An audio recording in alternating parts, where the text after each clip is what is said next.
এই প্রচণ্ড গরমের মধ্যে এক গ্লাস ঠান্ডা ঠান্ডা শরবতের মধ্যে যে পরিমাণ ভালোবাসা আছে এই পরিমাণ ভালোবাসা প্রেমিক প্রেমিকার মধ্যেও নাই। আসসালামু আলাইকুম বন্ধু বান্ধবীগণ, আপনারা সবাই কেমন আছেন? আশা করি আপনারা সবাই অনেক অনেক বেশি ভালো আছেন। বৈশাখের এই চাম্পুরান্না গরম হইতে শরীরটারে হালকা একটু রিফ্রেশমেন্ট দেওয়ার জন্য আজকে আপনাকে বানাইয়া দেখামু কাঁচা আমের এক শরবত।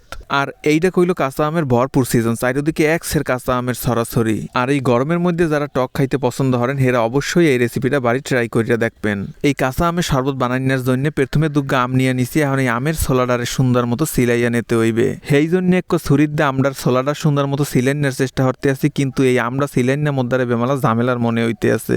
ছোটকালে কইল ঝিনুকের খোলস দিয়ে আম সিলাইতাম, ঝিনুকের খোলস ওয়ালের লগে গসলেই মাঝখানে ছোট একটা ছিদ্র হইয়া যাইতে, আর এই ছিদ্রযুক্ত ঝিনুকের খোলসটা আমের লগে ঠাইসা ধৈর্য নিচের দিকে টান দিলেই আমের খোসা সুন্দর মতো সিললে যাইতে। আর এখন ফল বা সবজির খোসা সিলাইনার জন্য যে পিলার মেশিন বাইরেছে সেইটা কিন্তু মগো আম সিলাইনা ঝিনুক হইতেই অনুপ্রাণিত হইয়া বানাইছে।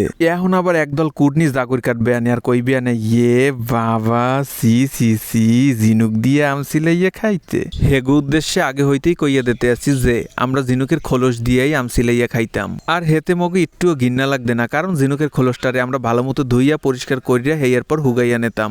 যাই হোক, এদিকে মগো আমের ছোলাগুলা সিলাইনা কমপ্লিট, এখন এই আমগুলারে ভালো মতো কুচি কুচি হইয়া কুচাইয়া নিমু। আমরা কুচাইতে কুচাইতে চলেন জানিয়া নি কাঁচা আমের কিছু উপকারিতা। এই অসহ্য গরমে এই কাঁচা আম কিন্তু সান স্ট্রোক বা হিট স্ট্রোকের ঝুঁকি কমায়, পাশাপাশি আমাগো শরীরের সোডিয়াম ক্লোরাইড এবং আয়রনের অভাব পূরণ করিয়া দেয় এই কাঁচা আম। এই কাঁচা আমের মধ্যে আছে প্রচুর পরিমাণে পটাশিয়াম, যা আমাগো শরীর ঠান্ডা রাখতে সাহায্য করে, আর এই কারণে কিন্তু ঘাম কম হয় আর গরমের ক্লান্তিও দূর হইয়া যায়। এই কাঁচা আমের মধ্যে আছে প্রচুর পরিমাণে অ্যান্টিঅক্সিডেন্ট, যা আমাগো ত্বক আর চুল ভালো রাখতে সাহায্য করে। হ্যাঁ, ছাড়াও এই গরমের মধ্যে সবচাইতে বড় ধরনের এক কমন সমস্যা হইতে আছে যাইয়া ঘামাসি। আহারে নে ভাই, বউর জ্বালা সহ্য করা যায়, কিন্তু এই অসহ্য গরমে ঘামাসির খাউজানির জ্বালা সহ্য করা যায় না। আর সেই জন্য এই গরমের মধ্যে কাঁচা আম খাইলে কিন্তু মগো স্কিনের উপরে ঘামাসি হওয়ার সম্ভাবনা অনেকাংশে কমে যাইবে। এই অসহ্য গরমে কিন্তু আমরা সারাদিন ঘামতে থাকি, আর এই অতিরিক্ত ঘামে আমাগো শরীর হইতে সোডিয়াম ক্লোরাইড এবং লৌহ বাইরে যায়। সহজ ভাষায় কইতে গেলে ঘামের মাধ্যমে কিন্তু আমাগো শরীর হইতে অনেকটা লবণ বাইরে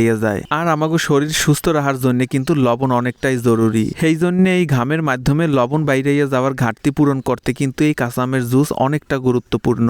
কাঁচা আমের মধ্যে আছে গ্যালিক অ্যাসিড, যা হজম প্রক্রিয়ারে গতিশীল রাখতে সাহায্য করে। আমের গুণাগুণ কইতে কইতে এদিকে মগো আমগুলা কুচাইনা কমপ্লিট, এখন এই কুচাইনা আমের মধ্যে মোরা দিমু এক কাঁচামরিচ। কাঁচামরিচটা ছুরি দিয়ে একটু কুচি কুচি হইতে কুচাইয়া দিমু, কারণ এই জুসটার মধ্যে হালকা হালকা ঝাল ভাব থাকলে খাইতে একটু ভালো লাগবে।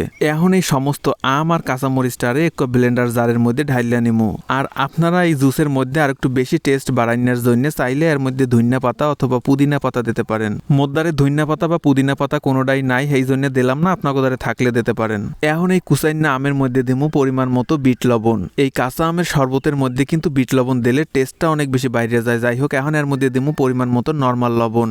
এইবার এই কুচাইনা আমের মধ্যে দিয়ে দিমু কনডেন্স মিল্ক। কনডেন্স মিল্কের পরিবর্তে আপনারা চাইলে এর মধ্যে টক দই অথবা নর্মাল দুধও দিতে পারেন। তবে নর্মাল দুধটা দিলে কিন্তু ব্লেন্ড করার পরে দেবেন, হ্যাঁ না হইলে কইলো দুধটা কাইটে যাইতে পারে। আর অবশ্যই কইলো এই দুধটা জাল করে ঠান্ডা হইয়া নিতে হইবে। হ্যাঁ, ছাড়া কিন্তু এর মধ্যে গুঁড়া দুধও ব্যবহার করা যায়। নর্মাল দুধ অথবা টক দইয়ের পরিবর্তে এর মধ্যে কনডেন্স মিল্ক দিলে কিন্তু টেস্টটা অনেক বেশি ভালো পাওয়া যায়। এইখানে আমি 2 টেবিল চামচ কনডেন্স মিল্ক দিছি, হেয়ার লগে লগে দিয়ে দিছি 2 টেবিল চামচ চিনি।